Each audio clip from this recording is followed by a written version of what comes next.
बोले शंकर भगवान की जय।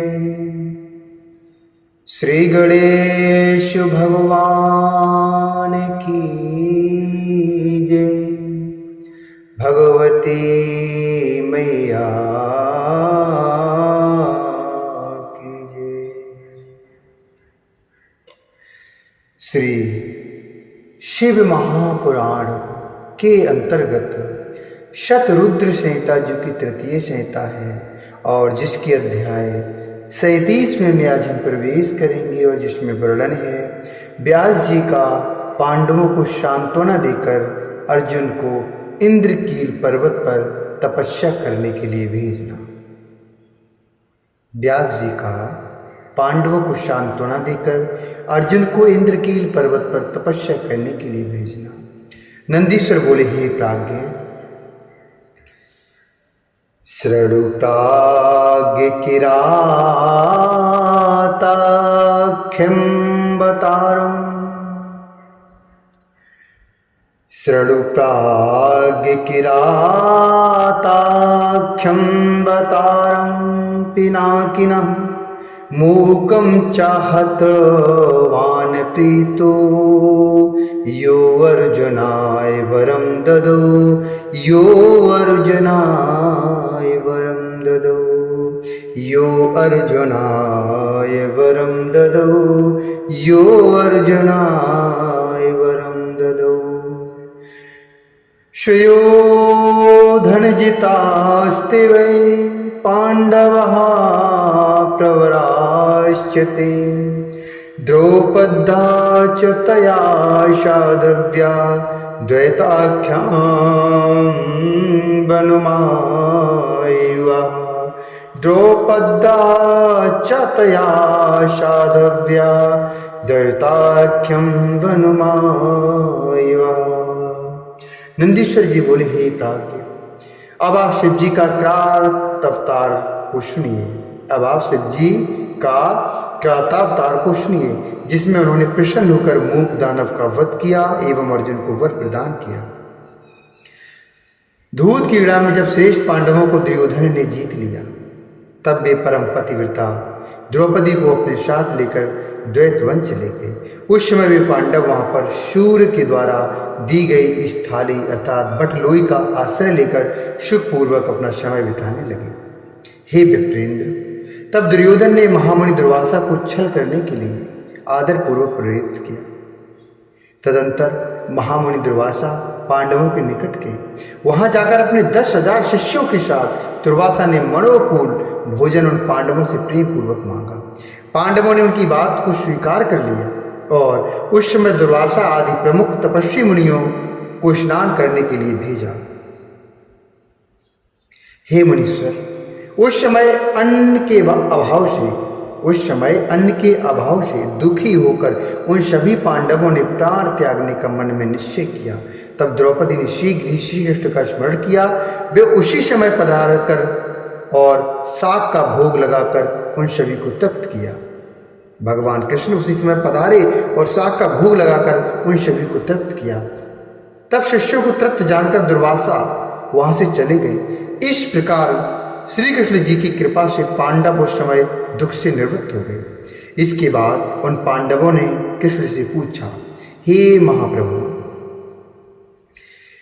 अथ ते पांडवः कृष्णं पप्रच्छु किं भविष्यति। बलवान् शत्रुत्पन्नः किं कार्यं तद्वद प्रभु। कार्यं तद्वद प्रभु। हे प्रभु, आगे क्या होगा? यह दुर्योधन महान वैरी उत्पन्न हुआ है। अब आप ही बताइए कि क्या करना चाहिए। नंदीश्वर बोले, हे मुनि, उन पांडवों के द्वारा इस प्रकार पूछे जाने पर भगवान कृष्ण जी ने शिव जी के चरण कमलों का स्मरण करके पांडवों से कहा। भगवान श्री कृष्ण बोले, हे श्रेष्ठ पांडवों, श्रूयताम पांडवः श्रेष्ठा श्रुत्वा कर्तव्यमेव हि मधुव्रतान्तमविशेषेण शिवसेवा समन्वितम् मधुवृतांतम विशेषेण शिव सेवा समन्वितम द्वारिकां च मया गत्वा शत्रुणाम विजिगीषया विचार्य चोपदेशांच हयुपमन्योर्महात्मनः विचार्य चोपदेशांच हयुपमन्योर्महात्मनः हयुपमन्योर्महात्मनः। भगवान श्री कृष्ण बोले, हे श्रेष्ठ पांडवों, शिव उपासना से युक्त मेरे वृतांत को सुनिए और सुनकर विशेष रूप से शिव की उपासना अर्थात शिव उपासना रूप कर्तव्य का अनुपालन कीजिए। पूर्व में मैंने अपने शत्रुओं पर विजय प्राप्त करने की इच्छा से द्वारका में जाकर महात्मा उपमन्यु के उपदेशों का विचार करके बटुक नामक श्रेष्ठ पर्वत पर 7 मास पर्यंत शिव जी की आराधना की। तब भली भांति सेवा के किए जाने से परमेश्वर शिव जी मुझ पर प्रसन्न हो गए।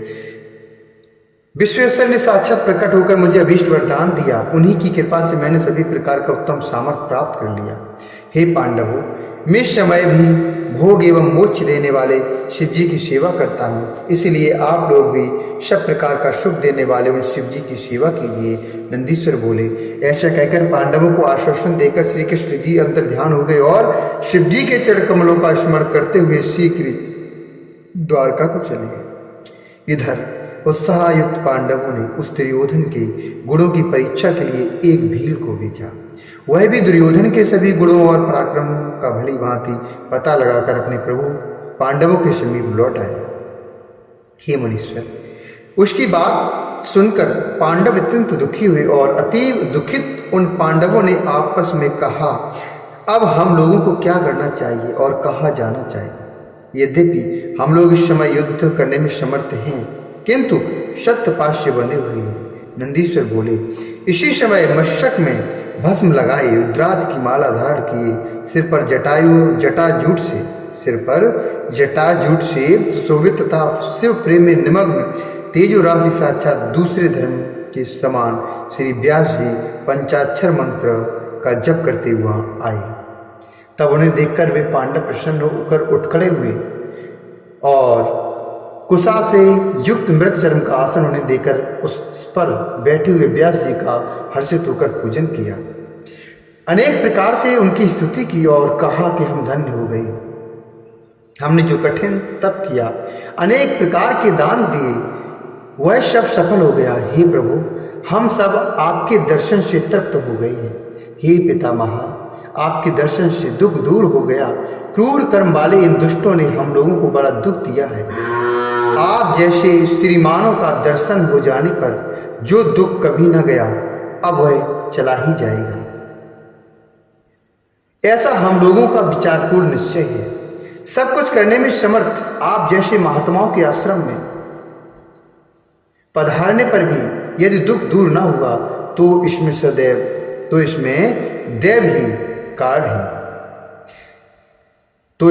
दैव ही कारण है।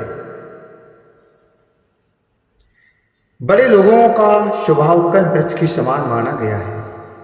उनके आने पर दुख का कारणभूत दारिद्र्य निश्चित रूप से चला जाता है। हे प्रभु, महापुरुषों के गुणों का कथन करने से, उनका नाम संकीर्तन मात्र करने से अथवा उनका आश्रय लेने से व्यक्ति महत्ता या उपेक्षा करने से लघुता को प्राप्त करता है। इसमें कोई विचार करना नहीं चाहिए और इसमें कोई विचार करने वाली बात नहीं है। उत्तम पुरुषों में स्वभाव ही ऐसा होता है, उत्तम पुरुषों के अंदर स्वभाव ही कुछ ऐसा होता है कि वे दीन जनों का पालन करते हैं। निर्धनता को लोक में परम कल्याणकारी माना गया है, क्योंकि इसके सामने अर्थात लक्ष्य के रूप में दूसरे का उपकार और सज्जनों की सेवा ये ही रहते हैं। उसके बाद जो भाग्य है उसमें किसी को दोष नहीं देना चाहिए। इसलिए हे स्वामी, आपके दर्शन से हम लोग अपना मंगल ही मानते हैं। आपके आगमन मात्र से हमारा मन हर्षित हो उठा है। अब आप हम लोगों को शीघ्र ही ऐसा उपदेश दें जिससे हमारा दुख दूर हो। नंदीश्वर बोले। पांडवों का यह वचन सुनकर प्रसन्नचित्त हुए महामुनि व्यास जी ने कहा, हे पांडवों, आप लोग दुख मत कीजिए। आप लोग धन्य हैं और कृतकृत्य हैं जो कि आप लोगों ने सत्य का लोप नहीं होने दिया। सत्पुरुषों का ऐसा अति उत्तम स्वभाव होता है कि वे मृत्यु पर्यंत मनोहर फल देने वाले सत्य तथा धर्म का त्याग नहीं करते हैं। यद्यपि हमारे लिए आप लोग तथा वे कौरव दोनों ही बराबर हैं, फिर भी विद्वानों के द्वारा धर्मात्माओं के प्रति पक्षपात उचित कहा गया है। अंधे तथा दुष्ट धृतराष्ट्र ने पहले ही धर्म का त्याग किया और लोभ से स्वयं आप लोगों का राज हड़प लिया। आप लोग तथा वे कौरव दोनों ही उनके पुत्र हैं, इसमें संदेह नहीं है। पिता पांडु के मर जाने पर उन महात्मा के बालकों के ऊपर उन्हें कृपा करनी चाहिए।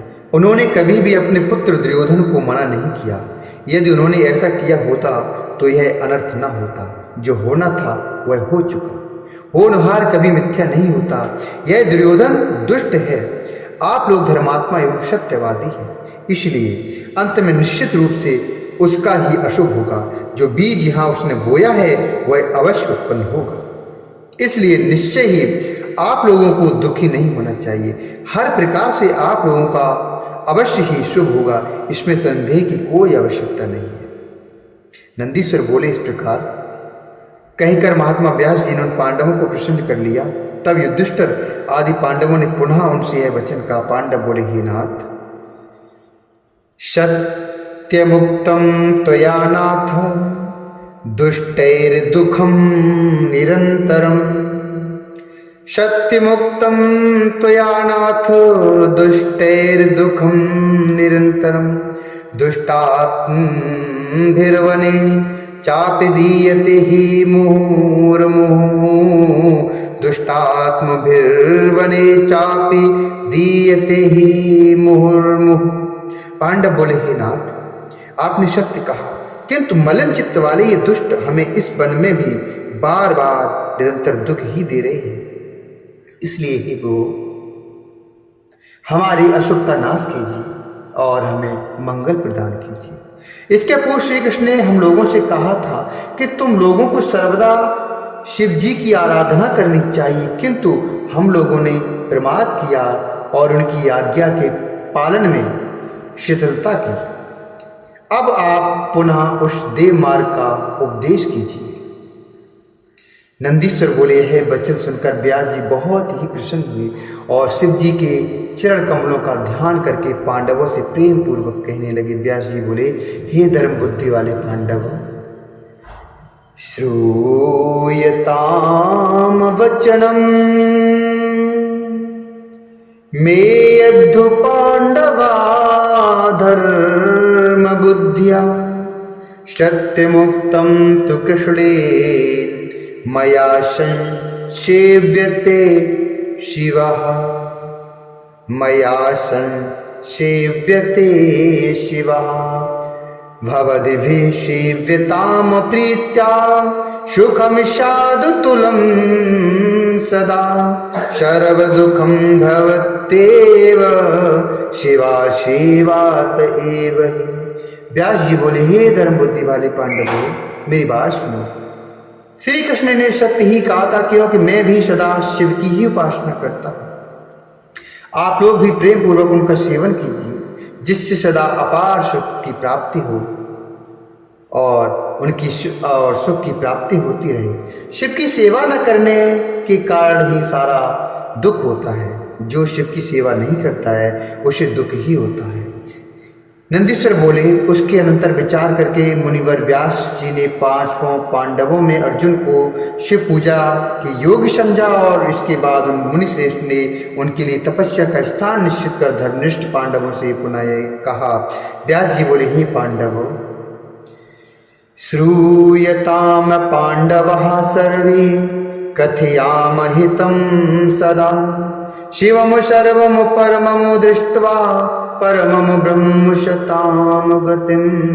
परमम ब्रह्म शताम गतिम। व्यास जी बोले, ही पांडवों में तुम लोगों के हित की जो बात कह रहा हूं उसे सुनो।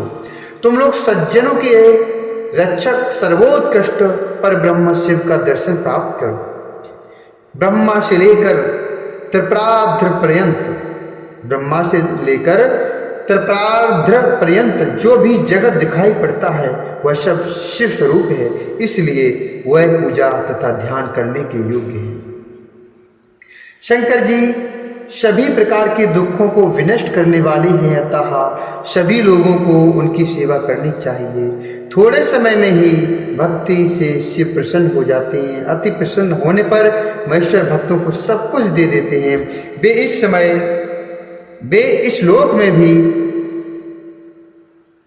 इस लोक में भोग तथा परलोक में मुक्ति प्रदान करते हैं, यह बात सुनिश्चित है। अतः भोग एवं मोक्ष का फल चाहने वाले पुरुषों को सर्वदा शिव जी की सेवा करनी चाहिए। शंकर जी साक्षात पुरुषोत्तम हैं, दुष्टों के विनाशक और सज्जनों के रक्षक हैं, परंतु सबसे पहले स्वस्थ मन से शक्र विद्या का जप करना चाहिए। श्रेष्ठ कहलाने वाले क्षत्रिय के लिए यही विधि है। अतः दर्शित होकर अर्जुन को सर्वप्रथम शक्र विद्या का जप करना चाहिए। इंद्र पहले परीक्षा करेंगे, उसके बाद संतुष्ट होंगे। संतुष्ट हो जाने पर इंद्र सर्वदा विघ्नों का विनाश करेंगे और शिव जी का उत्तम मंत्र प्रदान करेंगे। नंदीश्वर बोले, व्यास जी ने इस प्रकार कहकर अर्जुन को अपने पास बुलाकर उन्हें इंद्र विद्या का उपदेश किया और तीक्ष्ण बुद्धि वाले अर्जुन ने भी स्नान कर पूर्वाभिमुख होकर उसे ग्रहण कर लिया। उस समय उदार बुद्धि वाले मुनिवर व्यास जी ने अर्जुन को पार्थिव पूजन के विधान का भी उपदेश किया और उनसे कहा। व्यास जी बोले, ही पार्थ, आप इसी समय शीघ्र यहाँ से अत्यंत शोभा संपन्न इंद्र की पर्वत पर जाइए और वहाँ गंगा के तट पर स्थित होकर भली भांति तपस्या कीजिए। यह अदृश्य विद्या सर्वदा आपका हित करेगी और आपका हित करती रहेगी। मुनि ने उन्हें यह आशीर्वाद दिया। उसके बाद पांडवों से कहा, हे श्रेष्ठ राजाओं, आप लोग धर्म का आश्रय लेकर यहाँ निवास करें, आप लोगों को श्रेष्ठ सिद्धि अवश्य प्राप्त होगी, इसमें संदेह नहीं करना चाहिए। नंदीश्वर बोले, उन पांडवों को यह आशीर्वाद देकर शिव जी के चरण कमलों का ध्यान करके मुनीश्वर व्यास क्षण भर में अंतर ध्यान हो गए। इति श्री शिव महापुराणे तृतीयां शतरुद्र संहितायां किरातावतार वर्णन प्रसंगे अर्जुनाय व्यासोपदेश वर्णनम नाम सप्तत्रिंशोऽध्याय। इस प्रकार से ऋषि महापुराण के अंतर्गत तृतीय शतरुद्र संहिता में किरात अवतार वर्णन प्रसंग में अर्जुन को व्यास का उपदेश वर्णन नामक 37वां अध्याय पूर्ण हुआ। बोले शंकर भगवान की जय, भगवती मैया की जय।